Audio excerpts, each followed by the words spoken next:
Nalasap nga po mga idol ng Philadelphia 76ers ang kanilang unang talo sa regular season matapos silang mabigo ngayong araw laban sa Boston Celtics 109-108. Ginawa rin naman sana ng team ang makapag-comeback sa umpisa, sadyang kinapos lamang sila sa fourth quarter. Kaya dahil sa nangyaring ito, meron ng 4-1 ang record sa East. Pero sa kabila ng pagkatalo, may ilang magandang bagay na nangyari, katulad ng pagtatala ng 17 points, 5 rebounds, 5 assists ng kanilang rookie na si VJ Edgecombe na patuloy na nagiging consistent sa scoring. Hindi na nakapagtataka bakit siya agad ang nangunguna ngayon sa listahan ng rookie ladder.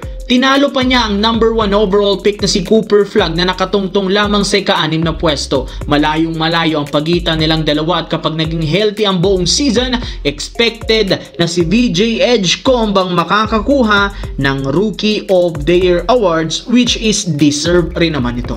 Samantala sa pagbabalik ni Luka Doncic ngayong araw sa Los Angeles Lakers, pinangunahan agad nito ang team sa panalo laban sa Memphis Grizzlies 117-112 sa pagtatala niya ng 44 points, 12 rebounds, 6 assists sa kanyang 14 out of 27 shooting. Pero hindi rin naman maging madali para sa team ang panalong ito dahil maaga nga silang natambakan at nagawa lamang nilang makalamang sa second half gamit ang in-game adjustment. Bagamat off-night pa si Austin Reeves nakapagtala siya ng 21 points. Nag-step up rin naman si Jake LaRavia na kumuha ng 13 points at si Marcus Smart na merong 12 points. Pero ang pinaka-impressive na nagawa ng Lakers ay ang kanilang defensive game kay Ja Morant na hinayaan lamang nilang makagawa ng 8 points, 7 rebounds sa kanyang 3 out of 14 shooting. Sa tulong ni na Marcus Smart at Jared Vanderbilt, kinandado nila si Ja Morant at hindi nakagalaw sa buong game matapos maka 7 points lamang. Sa kabilang banda naman,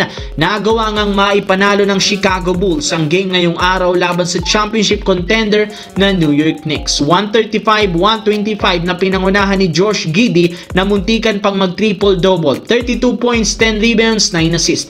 Tumulong rin naman dito si Nikola Vucevic, 26 points at si Ayo Dosunmu na merong 22 points off the bench. Dahil nga sa pagkapanalo, meron na silang 5-0 record sa unang pagkakataon sa nakalipas na 29 years. Ito ang best start ng prangkisa sa regular season simula ng era ni Michael Jordan. Bukod dyan, napaka-impressive ang kanilang panalo kaya isang mukhang real deal ngayon ang kasalukuyang lineup ng Bulls. Ginagawa nga nilang habang undermanned ang lineup sa hindi paglalaro ni Kobe White kaya expected na meron pa silang ilalakas sa mga susunod na laban ngayong season at iyan ang dapat pakaabangan ng mga fans.